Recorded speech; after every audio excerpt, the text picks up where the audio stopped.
Since his debut, Led Zeppelin's lead vocalist, songwriter, and lyricist Robert Plant has consistently been revered and recognized as one of the most important individuals in rock music. Hit Parader has voted Plant the best metal singer of all time because of his flamboyant onstage style, distinctively raw voice, and deft lyrics. Although his voice has been criticized by some for being too gravelly, he has been featured on many lists that accompany his performances, such as Rolling Stone's 100 Best Singers of All Time, the NPR 50 Great Voices, Billboard's 50 Greatest Rock Lead Singers of All Time, and the top pick for Greatest Lead Singer in their Readers' Poll. In a 2009 survey by UK classic rock radio station Planet Rock, he was also named the finest voice in rock. However, there was a secret buried beneath the ostentatious appearance. A sinister hostility between Plant and Led Zeppelin. The best of co-workers and bandmates are not often the greatest of friends, however there is no doubting that Led Zeppelin was instrumental in introducing Plant's ability to a worldwide audience during their active years. This was undoubtedly the case with Led Zeppelin, although affection had existed between Plant and other members prior to hostility. Rock and roll music was already one of Plant's favorite things in the world before he joined Led Zeppelin. He had been singing and dreamed of performing on stage since he was 10 years old. In a 1994 interview, Andrew Denton said that there was a specific atmosphere between the French windows and the curtains, and that as a child, he would hide behind them at home around Christmas and pretend to be Elvis. For a 10-year-old, there was a certain sound there. At the age of 10, it was the only atmosphere he experienced. And he always aspired to resemble that in some manner. He left college, where he was preparing to become a chartered accountant, after only 2 weeks because he believed that music was his true calling.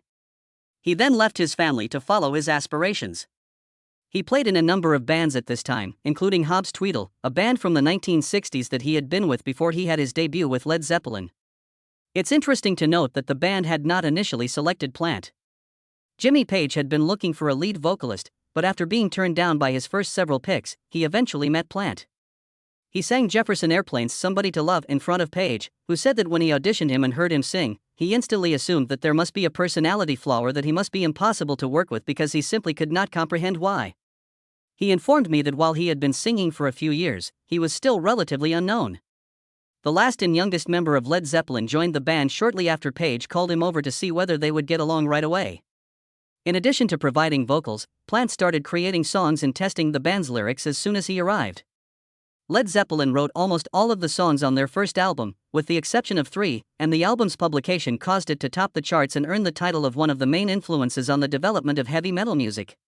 Soon, the band was being pursued by success, and Plant was enjoying a degree of celebrity he had never known before, with admirers all around the globe cheering him on, which made his younger self proud. At the peak of the band's popularity in the 1970s, his theatrical persona was so well received that the rock god archetype was created. In order to make the songs he sung come to life, Plant would leap, shout, and make very expressive movements when performing.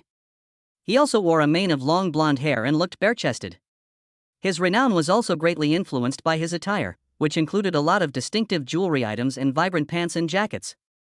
The Rock Scene magazine's Chestorama, which was granted to the person with the finest chest in the rock world, was one of the strangest honors he won for his style during this period. Plant considered the distinction a humorous addition to his collection and was thrilled to receive it. Even though Led Zeppelin was a successful rock band, its members seem to have remained close for many years despite their shared success. Since each member enjoyed nothing more than performing, music was the one thing that united them. However, this was where their commonalities stopped, particularly as the job got more taxing and several of the members gradually felt more and more uncomfortable in the band as a whole. The main problem for Robert Plant with Led Zeppelin was that they weren't his band. The band was brought together by Jimmy Page, and each member was regarded less like a real bandmate and more like a glorified paid worker. Page made decisions on the band's musical direction and the duties that each member was given, which was challenging for Plant since he had a strong sense of independence and had always desired something that was exclusively his. Additionally, Page's description of Plant as a vocalist first and foremost undervalued his abilities in other areas, which left many unhappy. When member Bonham started abusing drugs and alcohol, the band's tensions increased. He eventually overdosed and died, ending Led Zeppelin abruptly. Another member, Jones, spoke about his connection with Plant and other members in a 2007 interview with Q, saying, "We get along fine, but the thing is we have never socialized. We never saw one another once we got off the road, which I've always believed added to the band's longevity and cohesion. We had no friendship." In a conversation with their manager Peter Grant during the height of Led Zeppelin's popularity, Plant had also expressed his feelings about his connections with the band in general. He had asked Grant whether he would support him if he chose to pursue a solo career outside of the band, even though he was more successful than many vocalists could have imagined. Plant had left the topic when Grant asked the singer who he thought would play the other instruments if he released a solo record, implying that the lineup was already ideal. However, it seemed that he had never really let it go since he chose to pursue a solo career shortly after Led Zeppelin split up.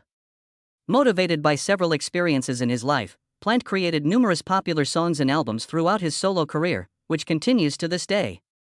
He loved performing more than ever since he had greater influence over the music he composed on his own. He worked with many other performers, including as Jeff Beck, Alison Krauss, and Phil Johnstone. His 4-year performing partnership with Jimmy Page, which saw them create another album together because their fans liked their performances together, was an intriguing spin on these partnerships. They also had greater control over the music creation since it was just the two of them, which was very beneficial. Nevertheless, Plant persisted in favoring solo performances.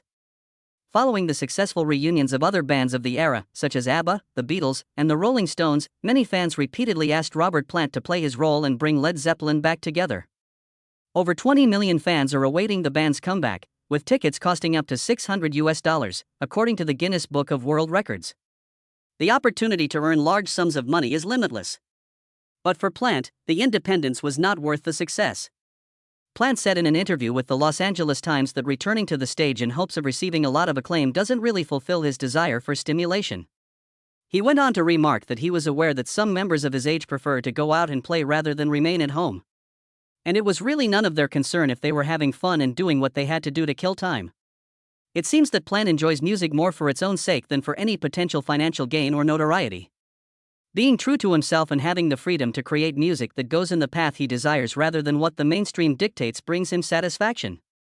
The 75-year-old Robert Plant praises his fans and grins even when his shows don't make as much money as they could. His lack of need for the money is well known, but it seems he needs Led Zeppelin even less. Which Robert Plant performance is your favorite? Tell us in the space provided below.